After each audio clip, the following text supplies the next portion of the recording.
Ada satu orang di antara kita mungkin tahajudnya 10 rakaat setiap malam, duhanya 12 rakaat setiap pagi, baca Qur'annya one day one juz, satu hari satu juz, malamnya one night one juz, satu malam satu juz. Satu keluarga di antara kita ini puasanya luar biasa Senin Kamis. Satu keluarga berpuasa Senin Kamis. Tak cukup puasa Senin Kamis, dia puasa Nabi Daud. Sehari puasa, sehari tidak, sehari puasa, sehari tidak. Tak cukup dia puasa Nabi Daud, dia puasa-puasa sunnah lainnya. Istrinya nutup aurat dengan sempurna, pakai nikob, pakai cadar, pakai purda, pakai manset, pakai kos kaki. Suaminya 5 waktu ke masjid tak tertinggal takbiratul ula. Anak-anaknya di pondok pesantren hafiz dan hafizah. Tiap pagi berinfak, tak pernah menggunjing orang. Quran terjaga, aurat terjaga, tahajud terjaga, 5 waktu terjaga, duha terjaga, Quran terjaga, puasa terjaga. Sempurna satu keluarga nih, amalnya. Tapi sudah 8 tahun dia tak tengok ayah ibunya. Sudah bertahun-tahun dia tak nyapa kedua orang tuanya. Sudah bertahun-tahun dia tak berhubungan baik dengan ayah ibunya. Sudah berminggu-minggu dia berkelahi dengan ayah ibunya. Sudah berhari-hari dia bermusuhan dengan kedua orang tuanya. Maka anak seperti ini, seluruh amal yang mereka kerjakan tertolak di sisi Allah Subhanahu wa taala, tidak akan diterima Allah. Sebaliknya, kalau ada di antara kita hari ini yang pandai melayani ayah ibunya, tidak ada uang ayah ibu dia kasih uang, tak ada rumah ayah ibu dia buatkan rumah, sakit ayah ibu dia bawa ke rumah sakit, dirawat ayah ibunya dia jaga, kotoran ayah ibunya dia bersihkan pakai tangannya sendiri. Ada di antara kita hari ini yang membersihkan kotoran ayah ibunya lebih dia nikmati daripada makanan yang ia sukai. Begitu luar biasanya dia melayani ayah ibunya. Tapi dia tinggalkan sholat, dia injak-injak perintah Allah, dia tinggalkan perintah Allah dengan mutlak. Maka kebaikan satu orang anak ini kepada ayah ibunya seluruhnya tidak diterima Allah Subhanahu wa taala. Atau jangan-jangan inilah yang menjadi penyebab amal kita tak diterima Allah. Atau jangan-jangan inilah yang menjadi penyebab amal kita tertolak di sisi Allah. Kita sholat juga, kita sujud juga, kita puasa juga, kita ngaji juga, kita dengarkan ceramah juga. Maka oleh karena itu, Pak, Bu, ayah kita tuh tinggal di kampung, ayah ibu tinggal di kampung sana. Terkadang ayah ibu kita tak sekolah, SD, SMP, SMA tak tamat.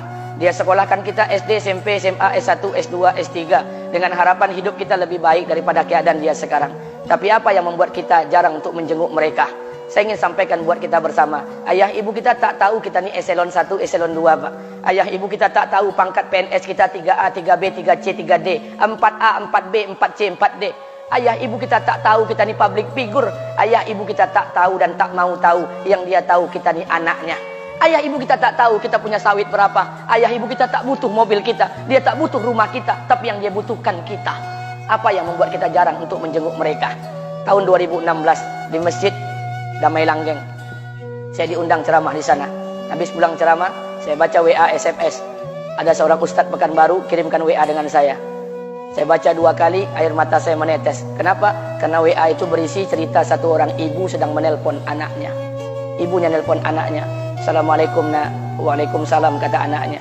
Kata ibunya, nak, sudah 1 bulan kau tak tengok ibu. Apa yang membuat engkau berhalangan, nak? Apakah kau sibuk dengan pekerjaanmu? Minggu yang kedua ibunya telepon lagi. Assalamualaikum nak, kata anaknya. Waalaikumsalam. Kata ibunya, nak, ibu dapat kabar apa engkau baru beli mobil baru. Apa betul nak? Kata anaknya, betul bu.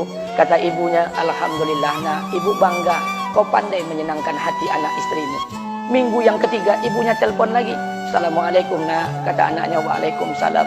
Kata ibunya, nak, ibu dapat kabar bahwa engkau baru beli rumah baru. Apa betul nak? Kata anaknya, betul bu. Kata ibunya, alhamdulillah nak, ibu senang kau bertanggung jawab dengan anak istrimu. Minggu yang keempat ibunya telepon lagi. Assalamualaikum nak. Waalaikumsalam. Kata ibunya, nak, tadi ibu pergi ke pasar, ibu jumpa temanmu di pasar. Kata temanmu di pasar, temanmu banyak bercerita tentang kamu. Kata temanmu tadi, kamu baru beli anak anjing seharga 40 juta dari negeri Belanda. Apa betul nak? Kata anaknya, betul. Kata ibunya, nak, dengarkan pesan ibu untuk terakhir kalinya. Apa pesan ibunya? Wahai anakku, engkau pelihara 1 ekor anjing. Kau siapkan harga anjing 40 juta. Kau siapkan rumah untuk anjingmu depan rumahmu. Kau jaga anjingmu pagi, siang, dan sore. Kau mandikan anjingmu pagi, siang, dan sore. Kau kasih makan anjingmu pagi, siang, dan sore. Demi Allah nak, dengarkan pesan ibu untuk terakhir kalinya. Apa kata ibunya?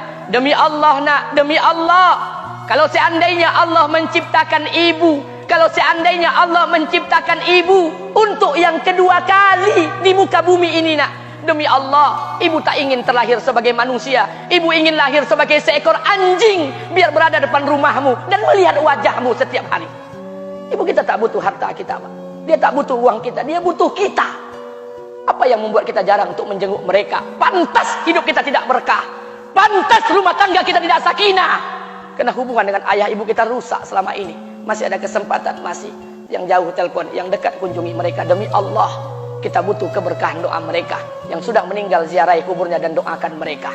Imam As-Syafi'i berkata, apa kata Imam As-Syafi'i?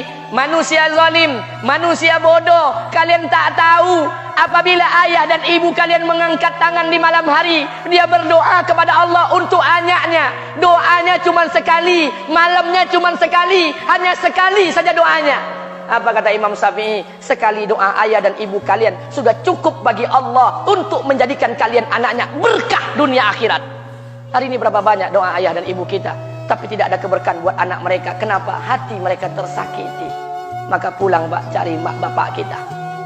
Kita punya rumah hari ini, Bu. Kita punya rumah, punya harta, punya uang, punya pekerjaan, punya kekayaan, punya sawit. Kita jadi orang hari ini jadi pegawai, bukan kena sarjana kita, Pak. Kita jadi orang hari ini bukan kena otak kita. Kita jadi orang hari ini bukan kena kepintaran kita.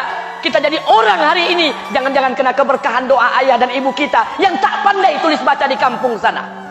Cari mak bapak kita, Pak. Demi Allah, kita butuh keberkahan doa mereka. Apa guna di kehidupan dunia sementara Allah tidak ridho dengan kehidupan kita? Pantas amal kita tertolak di sisi Allah. Maka pulang ke rumah, cari mak dan bapak kita yang masih hidup, duduk bersama mereka. Kalau seandainya kita tak bisa membahagiakan mereka, jangan pernah menyusahkan mereka. Kalau seandainya kita tak bisa membuat mereka tertawa, jangan pernah membuat mereka menangis. Demi Allah, kita hanya punya satu ayah kandung, kita hanya punya satu ibu kandung. Tidak akan ada ayah kandung yang kedua, tidak akan ada ibu kandung yang kedua. Harta kita cuma satu, ayah kita cuma satu, ibu kita cuma satu. Tidak akan ada ayah kandung yang kedua, tidak akan ada ibu kandung yang kedua. Pangkat jabatan bisa dicari, harta bisa diraih, kesempatan membahagiakan ayah dan ibu kita hanya sekali di kehidupan dunia ini, Pak. Pulanglah. Ketika mereka memanggil, tinggalkan istri, tinggalkan pekerjaan, tinggalkan semua proyek kita. Demi Allah, datangi mereka. Kata Nabi, sesaat kalian duduk bersama ayah dan ibu kalian akan mendatangkan keberkahan. Kenapa kalian tidak duduk bersama mereka? Jangan-jangan inilah yang menjadi penyebab amal-amal kita tertolak di sisi Allah.